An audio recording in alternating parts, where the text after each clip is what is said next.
So welcome back, Jayant. Good Hi, to see Leslie. you. Yeah, you Ex- seem to be in a good mood today. When am I not? Yeah, absolutely. Yeah, I mean, lots of news flowing in, but I particularly, was wanted to highlight one thing that's happening. I mean, given that the Israel Gaza war is on everybody's minds, I mean, a lot of outlets have already highlighted the fact that there was a failure on the intelligence front as far as Israel is concerned. Now, that's pretty surprising because all of us know that whenever we talk about technology, They're the it's epitome of clearly intelligence and security, right? absolutely, absolutely, and it involves two countries. It's not only the Israel. It's a reflection on the United States of America also, so the U.S. of A, as they say. So, I was doing up some obviously a lot of reading on that. So I realized, okay, because we are familiar. I was in Israel. I remember about Right. 3 or 4 years back, if I'm not mistaken, and I had actually visited their facilities, and I know how up to date these guys. In fact, I had spent a week over there and met a lot of these companies. I mean, we were invited, of course, by the Israeli government. But the interesting part was that I actually visited their command centers, saw the way they monitor. They basically they gave us a glimpse of the intelligence that is built into these command centers. So that's where when this news broke out that their defenses have been compromised with, it like really surprised me. Yeah, shocking. Then, of course, I realized, okay, fine, because the Iron Dome, which was created by, I think it's Rafael Yes. Technologies, and this was done in 2011, if I'm not mistaken. So that is kind of an impenetrable, or it's at Correct. least touted as an impenetrable dome where all the System. missiles, yeah, Correct. so it can like sort of detect any of these missiles, rocket launchers, etc., and counter attack. The interesting part is that these guys were actually using, I mean, the Hamas were using low end, low tech paragliders. Yeah. Yeah. So they're not detected by the radar. So it's like very interesting to understand how when people go extra, the extra mile as far as tech is concerned, some guy with a low tech stuff will beat the system. Right. And I mean, the loss of lives that's happened Sad. on both sides of the fence is absolutely unpardonable and indefensible. But I Right. guess that's uh, given that, I just thought, okay, this was something that struck me. You have Yeah. also been to Israel. You have got a lot of friends in Israel. What is your take on this? I have a lot of friends in Israel. I remember back in 2017, I was advising a cybersecurity company, okay, and based out of New York, right? And they were one of the first companies in the world to be using AI very extensively in cybersecurity, okay, and their algorithms and their solution was very, very robust, very ahead of the curve. And when we were doing a whole lot of go to market and then eventually an acquisition advisory for that company, there was only one other company that was much more advanced than these guys, and it was an Israeli company, okay. And I remember doing a whole lot of deep research in the Israeli tech companies. So when it comes to cybersecurity and AI, and the combination of both, and I'm talking 6-7 years ago, right? Even then, the Israeli companies were much ahead and they were gold standard. Okay, it is really sad what is happening there on the ground. I directly do not have friends who are affected, but I have at the second level, sorry, okay, people who have been impacted. But over the weekend, this weekend, I did not take off.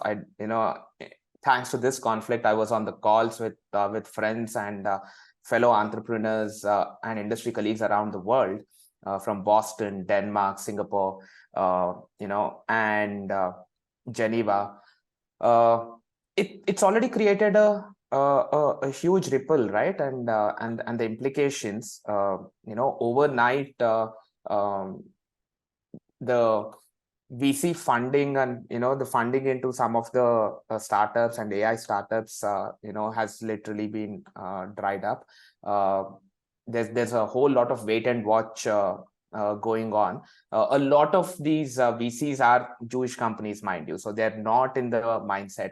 I remember back in 2021, I was helping this Boston-based company raise their Series B round. And they had a big market here in India. So, we had some Indian investors interested, right?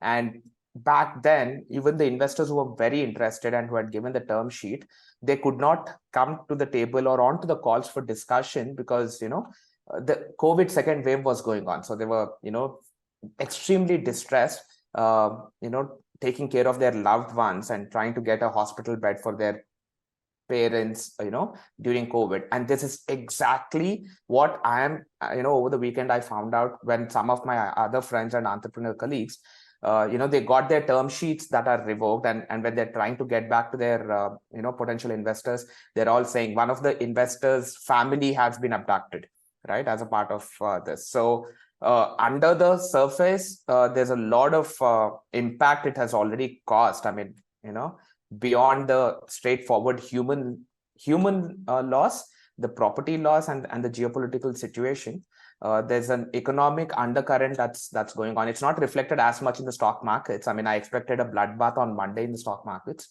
but it did not. But I think part of that reason is because there are not too many listed companies, perhaps. So probably because the funding is happening more in the startup ecosystem and yeah.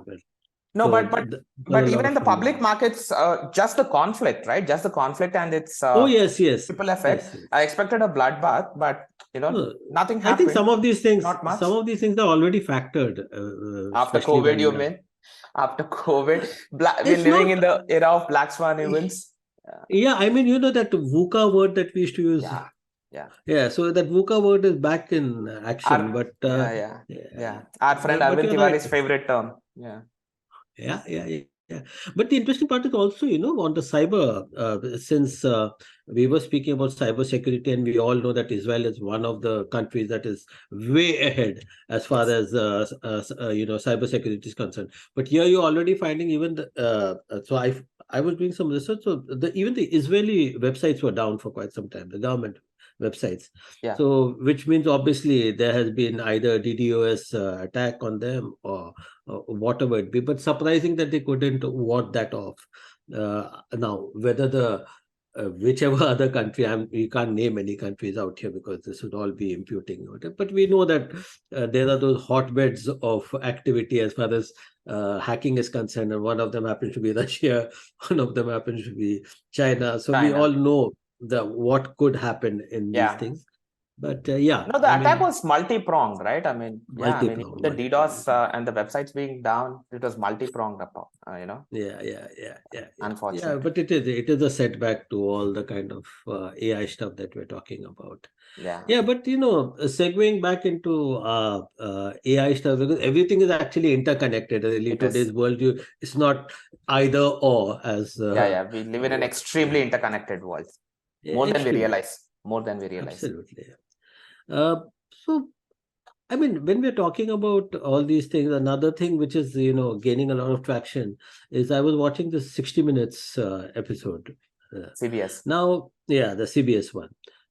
Now, in that, there was this chat with Geoffrey Hinton. Right. Now, of course, I think there was a further over Geoffrey Hinton being called the godfather of AI. Now, that I felt was, I think these Geoffrey Hinton, Jan LeCun, Bengio, Professor Bengio. Joshua Bengio. Yeah. Now, these guys are actually referred to as the godfathers of modern AI, not as So, I mean, technically, yes, you cannot call them the godfathers of AI. Otherwise, what happened to Marvin Minsky? What happened to Nathaniel? What happened to Claude Shannon? And what happened? Yes, exactly. What happened to the father of fathers, the Alan Turing? So, of course, I think the media should be a little careful on, using the banding about these terms very carefully. But I think even that word, Godfather, I guess, has a negative connotation more than a positive one. So I think we can easily dispense with those kinds of appellations. Anyway, that's not the point. The point was more about Geoffrey Hinton talking about AGI. Yeah. Okay, because I think the He anchor was sounded off a talking fair about warning. Yes. fair Yes. warning on the AGI part of it. Does humanity know what it's doing? No. I think we're moving into a period when, for the first time ever, we may have things more intelligent than us. You believe they can understand. Yes. You believe they are intelligent. Yes. You believe these systems have experiences of their own and can make decisions based on those experiences. In the same sense as people do, yes. Are they conscious? I think they probably don't have much self-awareness at present. So in that sense, I don't think they're conscious. Will they have self-awareness, Oh, consciousness? yes. I think they will in time. And so human beings will be the second most intelligent beings on the planet. Yeah. They're just doing autocomplete. They're just trying to predict the next word. And they're just using statistics. Well, it's true they're just trying to predict the next word. But if you think about it, to predict the next word, you have to understand the sentences.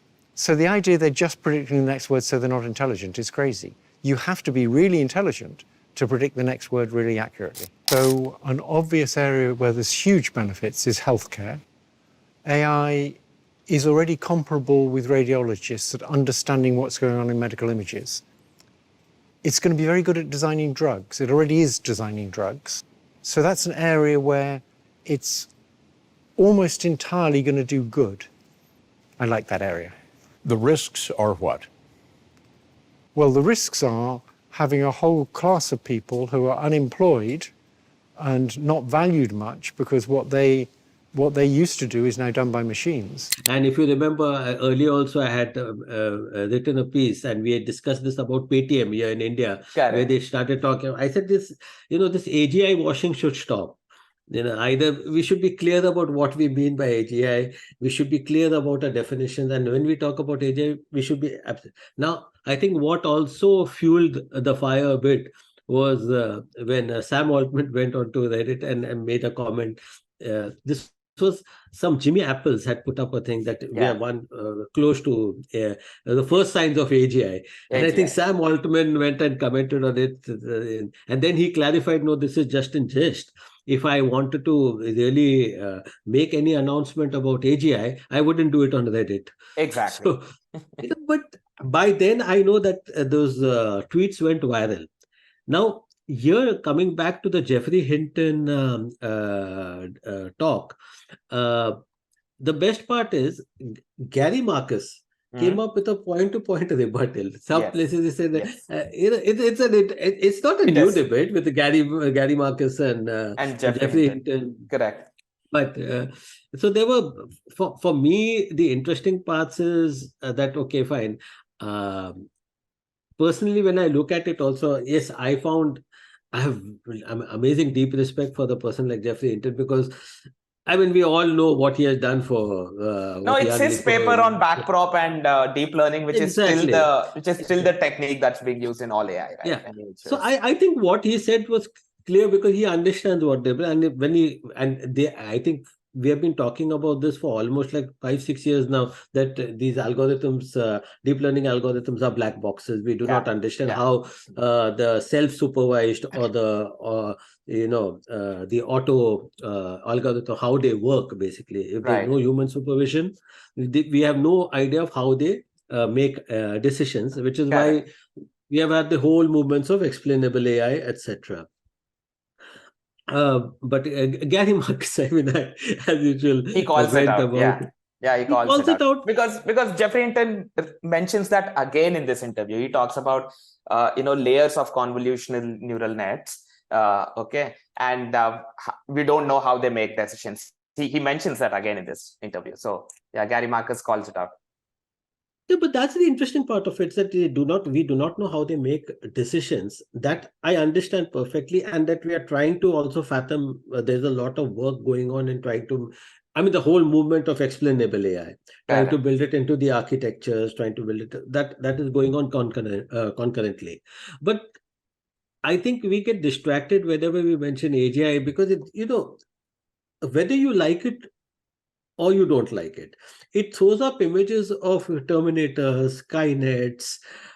I mean, it takes you it's a very distracting word. So, Yes. and it takes away from all the good that is being Yeah. done by AI at this point in time.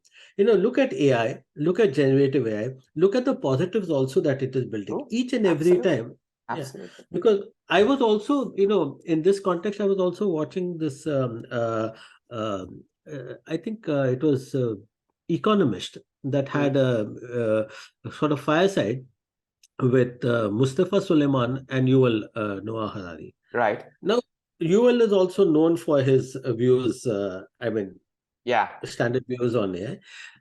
Surprisingly, this time around, he wasn't discounting the good that comes from AI. Right.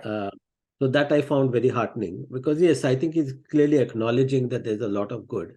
Correct. Mustafa was erudite and basically talking about it, of course, from a time, but also even I think for our listeners, Mustafa, for those who may not know, which is very unlikely, but he is the DeepMind co-founder. Co-founder.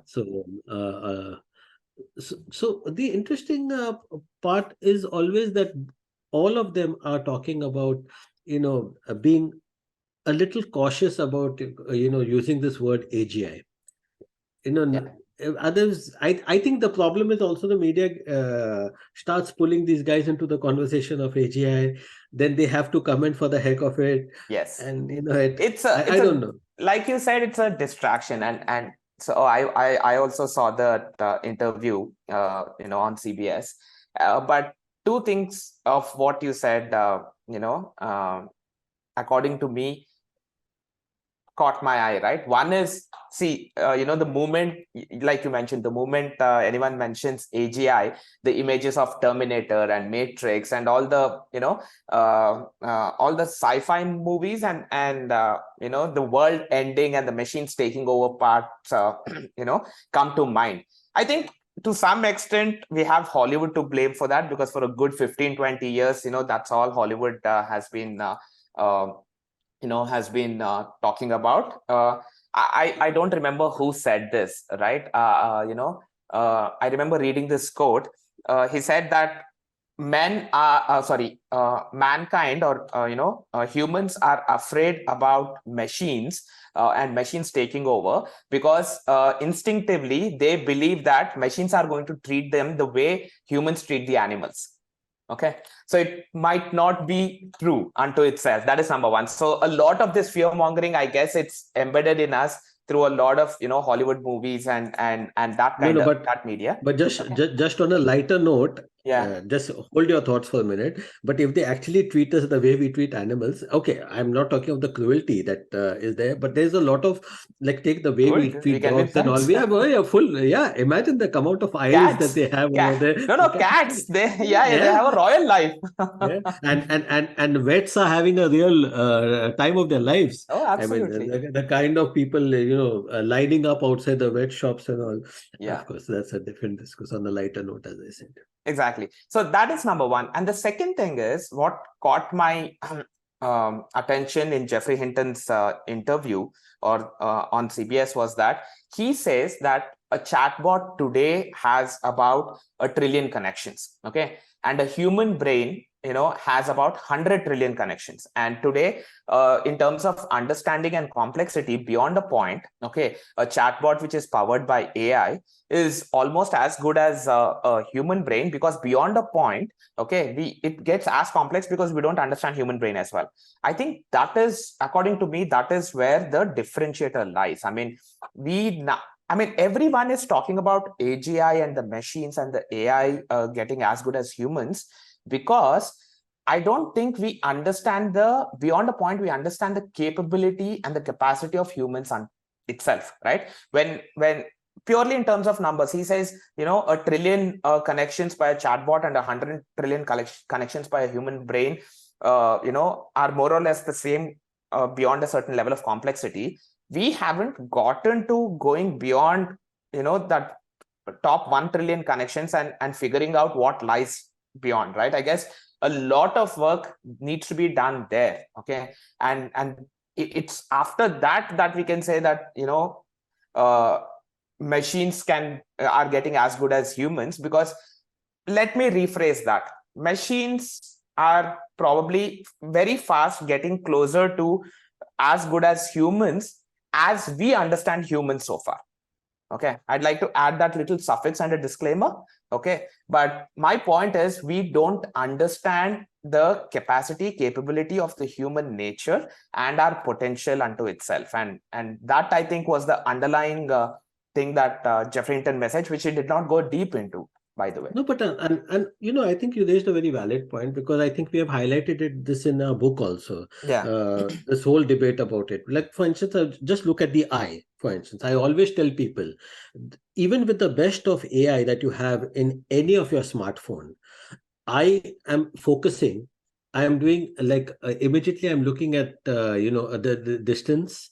I'm immediately refocusing when I'm looking at you. When Right. I'm looking at the screen, I'm refocusing. When I'm looking at my smartphone, I'm refocusing. And that autofocus is happening in what would I say, microseconds, nanoseconds? Yes. Whereas even for the best of cameras, it takes a lot of time. Exactly. Okay? I mean, comparatively. And Correct. these are like and I think the human eye has got something like 576 megapixels. Yeah. And the best of smartphones just talk about 40 megapixels or 48 megapixels or whatever it be, even if it's 200 megapixels. Claiming Your 120 eye, megapixel. Yeah. yeah, this is 576 megapixels. It's not a joke. So just think about it. This evolution has happened over millions of years, where billions, at least for humans, it's millions of years. So there is a certain amount of sophistication that is there, like our brains. Even when we're talking about an LLM or we are talking about an AI model, I think somewhere we undermined the human efforts, for the simple reason that here you're talking of an LLM which is trained on the entire internet, which is trained on everything on the sun, and you're pitting it against a single human being. And the fact that the human being can still argue against an LLM, can still argue against ChatGPT, I think is amazing. Correct. We do not give enough credit to the human brain. Yeah. You and me are still having a discourse, and Yes. there are plenty of other, that Geoffrey Hinton and Gary Marcus can still have a debate about how LLMs are, whether they're conscious, whether they're hallucinating. We still understand this, and despite the fact that that entire LLM, that AI model, has been trained on everything on the internet. So this, I feel, is so important to understand the sophistication and not undermine it. Correct. Because and I'd like to actually point out what you just said, because these LLMs are trained on everything that's on the internet. That's also what Geoffrey Hinton says towards the end of his interview, right? I'm afraid that the machines might take over because they've read all the novels and everything that Machiavelli's written. And my point is, Machiavelli's written about the political human nature and pitting one against the other 500 years back, right? And exactly. what Machiavelli's written, has sort of become a playbook for politicians and politics. But it's 500 years ago. Who's stopping us humans to rewrite those playbooks? Right. And we can always do that. I mean, why are we in 2023, in the 21st century, dependent on a 500-year-old playbook when it comes to political handling of things and managing human nature, right? So no, I think there's, I mean, clearly Geoffrey Hinton and all these guys clearly have a point out here, because I mean, I know that, so that's why I'm saying it's no point glorifying the human brain either. I think it's never, it cannot be either or, because, for instance, the self-supervised algorithms or machines can think for themselves. yes, When I'm saying, the problem is when we start correlating think with a human way of thinking. yes. No, I think if we make that comparison, then it's going to lead to a lot of distracting work and all that stuff. Because, okay, as an example, when we're doing space exploration, today we're trying to find exoplanets. We are sending Chandrayaan on the moon. Today, India is already talking about a manned mission to the moon in 2024. A lot of AI and ML is being used out there. Okay, clearly it's very hard to analyze that kind of data, make predictions on that kind of data without AI today. So it's all going hand in hand. So tomorrow, if an AI algorithm discovers an exoplanet on its own and it gets named given that algorithm, it's possible, it's likely. But that does not necessarily mean that it has, achieved AGI. It just means that this complementarity has worked in such a fashion where because I know you will and all have talked about these kind of parallel, like how you had Homo sapiens and you had Neanderthals. Probably, are you going to have some kind of a different kind of species? I'm not. I see. Personally, I wouldn't rule out any of these possibilities for the simple reason because I'm also pretty, Ray Kurzweilian in my approach in that sense. Right. I've even in the book, this is not a secret because I've shared it in the book also that even humans can get embedded with chips and enhance their knowledge. Aka the kind of matrix kind of stuff. It's good. It's bound to happen. It's already happening. Today we have. Yeah, Neuralink, why we have already enhanced ourselves with limbs, with things. What does it matter? How you can just put AI in that and you can play around with it. So, and it's being done in the labs. We all know that. So, I think this complementarity is something that needs to be worked rather friend foe. Yeah. That debate probably is at this point in time is a little distraction, or probably it's very anthropomorphic because when we see all these geopolitical battles, we believe that machines will also behave in the same way that humans are behaving. Exactly. That they will overpower us, they'll battle with us, they'll fight because this is exactly what we do. So they have learned from us. This is what they're going to do.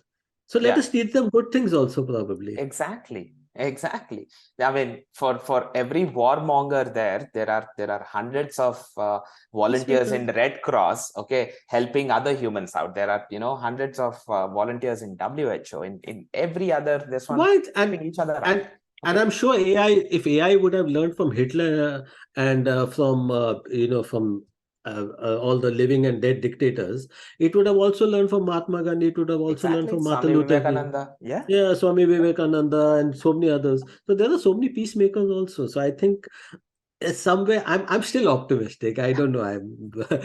I love to. I still that makes it two of us. I think we need someone third to be a very strong counterpoint here. But I'm extremely optimistic. Yeah, but as I always say, moment you start taking extreme views, you say that this or this, I don't think that's going to work in today's world because it's such a fluid kind of way. And I'm actually segueing into the next topic because of just taking this point in mind that we were talking about transformers. Yeah. Okay. We said each and every time whenever we talk about large language models, we talk about transformers, how transformers are the foundations for all these LLMs today.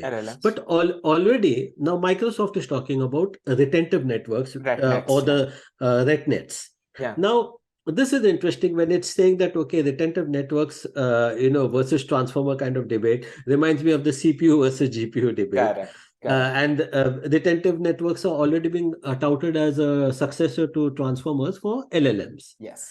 Now, on their part, I think even transformers are replacing CNN and RNN in many cases, and this I'm sure you can, you're well aware of that. So, I would love your thoughts on the RetNets. And no, Leslie, how long was it when we were, glorifying CNNs as the big thing of AI, right? The convolutional neural nets. Okay, they are, they've arrived, and they are the biggest technique in AI, and now, CNNs have sort of become a subset and supporting, playing supporting role for transformers, right? And and what, in less than about 3 years, 3 years. I mean, CNNs and then RNNs came, obviously, and then now no one talks about CNNs. Yeah. So, I mean, a very simplistic explanation probably for the CNN or the deep learning neural network would be it takes inputs and outputs and builds it on layers. So there are hundreds of layers that are there, which is why we call it deep learning. the reason why the word deep is used. That is a kind of analogy or a simple analogy that we use often. So you have an input, output, input, output, input, output, where you take words. And of course, when we talk about deep learning, we are talking about supervised, that is from human. Whether we talk of semi-supervised, with the help of other humans, and Assisted partly by humans, yeah, automated. partly And automated. and then, of course, we talk about the Unsupervised. self-supervised or the unsupervised, whichever word. I mean, both terms are being used interchangeably. These are like the ones which are the stuff of AGI, that everybody is like afraid that self-supervised algorithms will get into that thing. But CNN versus RNN, the whole debate at this point in time is more about how forward-looking these neural networks are. But So I in think a way, yeah, if I can add to that, in a way, convolution neural nets are, various neural net layers between input and output that are added and that are, connected with each other. And the number of hidden layers, the more intelligent the AI algorithm is supposed to be. And, this convolutional neural nets add to the complexity and the intelligence of it, right?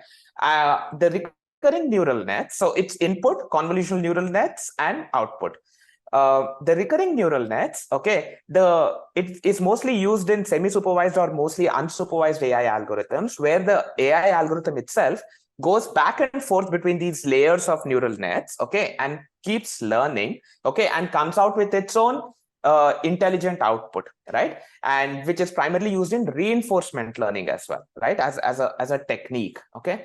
And yeah, and I think our listeners can always go and take a Coursera Google course it, on yeah. this. Yeah, because this is important. I mean, because this is the podcast is more about, and it's just that, okay, so that we Yeah. understand these terms a little better. No, my point is, I think it was 2017, 2018 when we were talking CNNs are the epitome, and then about 2018, 2019, RNNs and reinforcement learning came 2019, just before COVID, I remember. Okay. And then, 2021, the Transformers, paper gets published by the Google guys. And, now CNNs become a support, support entity for Transformers. And now we are talking about RetNets, wherein transformers are going to feed into making RetNets that much more intelligent. My point is, in this space, in this technology of AI and domain of AI, every 2-3 years is a generational change that we are seeing. Okay. And it's progressing fast, and by the time one can catch up and keep up about a particular technology being used, the other is coming into play. So that's what is happening, and for the foreseeable future, it's going to continue that way till it hits a steady state of innovation. Yeah, I mean, you can look at the Gartner hype cycles also, more or less. They give a similar kind of view. I'm clearly, I mean, AI is here to stay. I mean, that's exactly what we are talking about. And when we are talking about generative AI, also, I think the issue here is a lot of these kind of marketing terms, like whether you want to call it a frontier model. Now, foundation models have started being referred to as frontier models. Now, it's okay. I mean, I don't know what difference is going to be made, or if you're going to call it cognitive computing, or you're going to call AI. I know that IBM used to call artificial intelligence. It still does not use the word AI. I think it uses the word augmented intelligence. Now, I mean, whether you catch the dog by its tail or it all depends on how you're doing it. But let's not get caught too much with these marketing terms. I think the important thing to remember that beyond the jargon, there's so much more that is being done. Yeah. I mean, let's look at it this way, right? You talked about the evolution to RetNets. And where the innovation is going. I just this last week, I came across 2 different news articles. One is, and both have to do with human brain waves. I saw a video where they're actually now able to decode and read human thoughts, right? So what the human eye is seeing, okay, they're putting fMRI, they're putting the humans into fMRI machine, and they're taking the fMRI data, okay, and without the machine seeing what the human eye is seeing, using stable diffusion, the same technology that is being developed by Midjourney or DALL-E 2 to create art, okay, using generative AI, the machine is able to recreate what the person is seeing with its eyes. So person is seeing a giraffe, and how is brain waves inside his brain are reacting to that are being that is being captured by fMRI machines, and the machine is recreating the image of a giraffe. So how about this? Can we go from the patterns of your brain when you're looking at an image to reconstructing the image? So the way this worked was they put human beings inside an fMRI machine. They had them look at images and figure out what the patterns are, like translate from image to brain patterns. And then, of course, they would hide the image. So this is a image of a giraffe that the computer has never seen. It's only looking at the fMRI data, and this is what the computer thinks the human is seeing. Yeah. Now, to get state of the art, here's where the combinatorial aspects, why you can start to see these are all the same demo. To do this kind of imaging, the latest paper, the one that happened even after this, which is already better, uses stable diffusion, uses the thing that you use to make art. Like, what should a thing that you use to make art have anything to do with reading your brain? But of course, it goes further. So in this one, they said, can they understand the inner monologue, the things you're saying to yourself in your own mind? Mind you, by the way, when you dream, like your visual cortex runs in reverse, so your dreams are no longer safe. Now brainwaves are being, human thoughts and brainwaves are now being made into come into the public domain using generative AI. So your thoughts, either using text, okay, are being recorded, or your dreams, whatever you're dreaming or whatever you're seeing is actually being recreated by the machine. And there's a Silicon Valley startup called Prophetic, okay, which is actually developing a very non-invasive hardware gear to impact lucid dreaming. Okay, so when people are sleeping, it just needs to activate the prefrontal cortex, okay, to for people to start lucid dreaming and stabilize their lucid dreaming. So now using AI, we are now getting into one other frontier, okay, again using that word, of understanding, or in the early stages of understanding human thoughts, okay, human brain waves, which were extremely personal and not available earlier, right?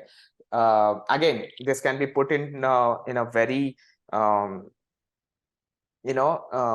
machines can take over a life kind of a way, or we can actually see the disruption and the innovation in the technology and how that can be used, and and definitely putting some guardrails to it. Yeah. I think there are a lot of applications also. Yeah, clearly, definitely. Especially in in counseling, in psychotherapy, because Carl Jung and all have been speaking about whether it's Carl Jung and forgetting the other psychologist who came after that. So they have already anyway been speaking about using dreams, for instance. Yes. Okay. So here probably there could be a lot of the application, but I think whenever a technology is developed by any of these startups, they do not know what the applications are going to Correct. be. Like Correct. OpenAI, the ChatGPT, I don't think Sam Altman would have even imagined the kind of application that we have been seeing today, or DALL-E for that matter of fact. Yeah, they would have conceived a few of these kind of hammer, but your imagination is your limitation at the end of the day. Having said that, of course, it will be raising those questions of privacy, whose data it is, how are you going to give consent? Is it going to be done without a consent? I could use it on prisoners of war, for instance, and for all. But having said that, I think a little bit of history is important over here. That the while at this point in time, these processes are being enhanced with the help of AI, they existed earlier because even 10 years back, Pentagon, I mean, there was a lot of talk about Pentagon having developed thought helmets where you can Correct. read the thoughts. Yeah, And yeah, yeah. so it's not that, these things are actually new. They have been building on existing technologies. True, true. So And I remember two different city councils, one in China and one in US. Their police departments or their municipality departments already implementing predictive AI algorithms Yes. to catch crime or predict crime. But hence both those systems have been shelved because their accuracy was nowhere close. So there's a huge difference between research research papers and then commercial applications. Okay, like you said, thought helmets. Okay, the Pentagon Pentagon experiments have been going on for many years, but the commercial applications take many years, if not decades. And on a lighter note, sometimes I feel the reason is because, we are so confused. We also don't know what we are thinking about. Like suddenly we are thinking about something. We don't think like machines. Machines are very linear in thinking, which is exactly why they are successful they're very task oriented. This is exactly the word. They're not better than humans in many cases because I think that comparison is always about tasks. So you give them a particular task, they'll always accomplish it. They do not get distracted because it's always that's why they're called programmed. So whether they program themselves also, but they're learning on the same, the principle is the same, that it's like a military kind of stuff. I give you an order, you execute it. How you execute, regardless of how you execute it, you will execute it. Correct. Now, in our case, we are thinking, we are walking on the street. Suddenly, we are thinking about, a youngster may be thinking about his girlfriend. He may be thinking of having a coffee. He may be thinking of getting into a disco. He may be thinking of his work. He may think of chatting. Suddenly, he gets distracted because he gets WhatsApping, or he's on Instagram, or he's on Threads, or he's on whatever. Right? Look at that ADHD. That is so symptomatic of humans today is probably what is confusing the guys. No, imagine but a thought if you helmet. ask me, there's a value there. If you ask me, there's a value there. If machines are extremely linear and great at unidimensional tasks, right? And humans instinctively think multidimensionally. Now there's a value there to create value, to create innovation, businesses, monetization for humans to get into multidimensional thinking and deriving value out of it.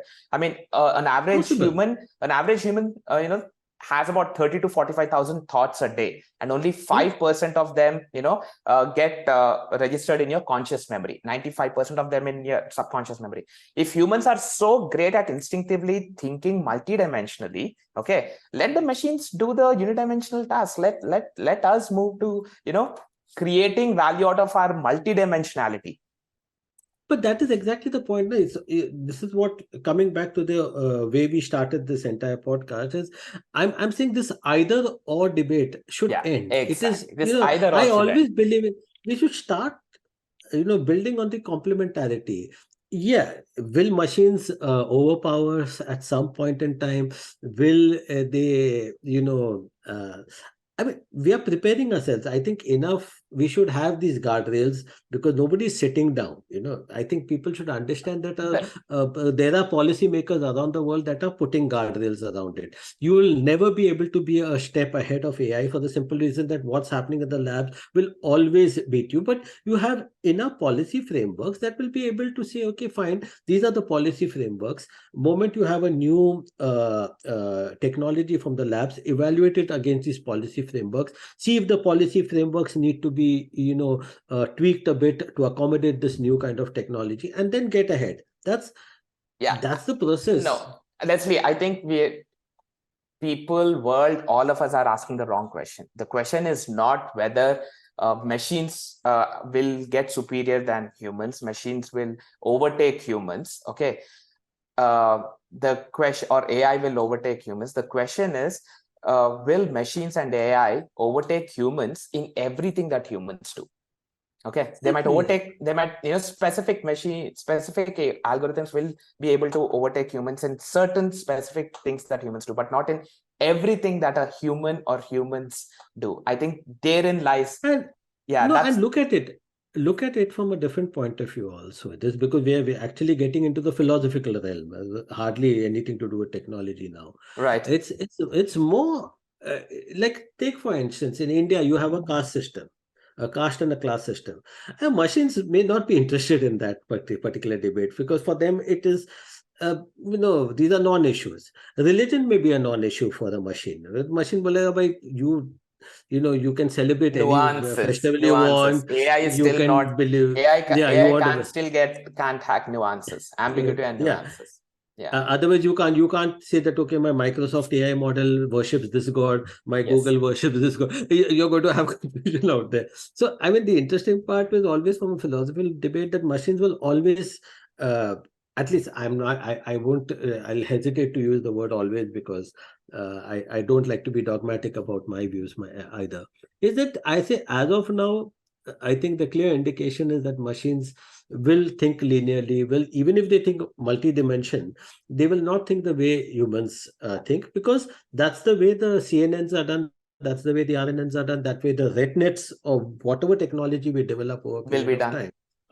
The deep learning networks, the machine learning, the entire way it is structured, whatever the developments are going to be, as of now, there are no indications that we are going to have similarity. And coming back to your thing on the human brain, we are still discovering in the labs how the human brain functions. I think we are still grappling to understand how complex the human brain is.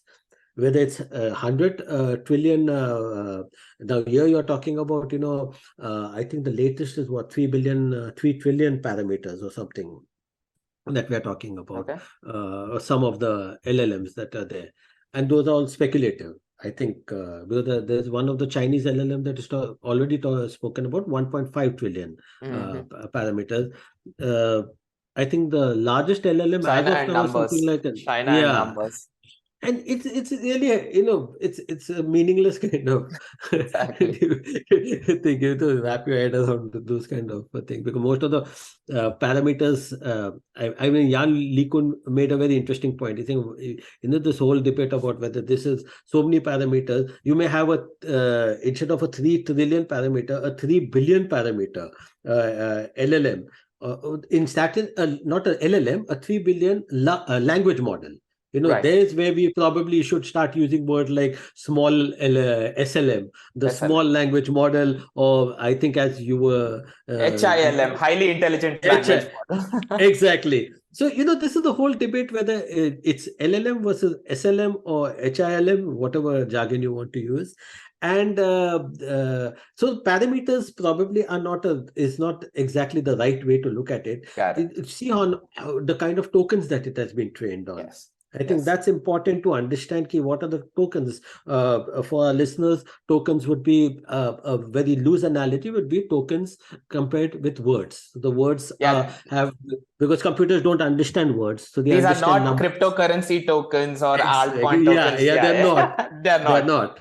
Yeah, so words have to be converted into numbers, which is referred to as tokens as far as generative AI language is concerned.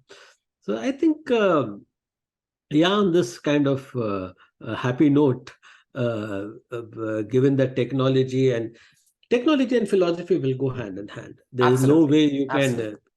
Technology, psychology, and philosophy, sociology, and anthropology will go hand in hand. And it's already been. That's how AI has been developed. Exactly. I think this is where history helps. Where you look back and you say that no, this is exactly what we're talking about, a multidisciplinary stuff. So it's not something new. Absolutely, it's just that each and every time something new comes up, we get distracted. We forget that this is the way it was built and this is the way it is being built. Absolutely. Today we have a lot of annotators that are still working on a lot to impart context, to impart emotions, to impart many other things, to help LLMs understand or help generative AI models understand. Let's call them the foundation model, the generative AI models, to be clear about it. So yeah, let's see. I'm by next week again. We'll have a lot of developments to talk about. Yes. So as usual, great talking to you, Jayant. Hey, likewise, Leslie. Great. Thank you. Have a great weekend. Yeah, Bye. you too. Have a great weekend.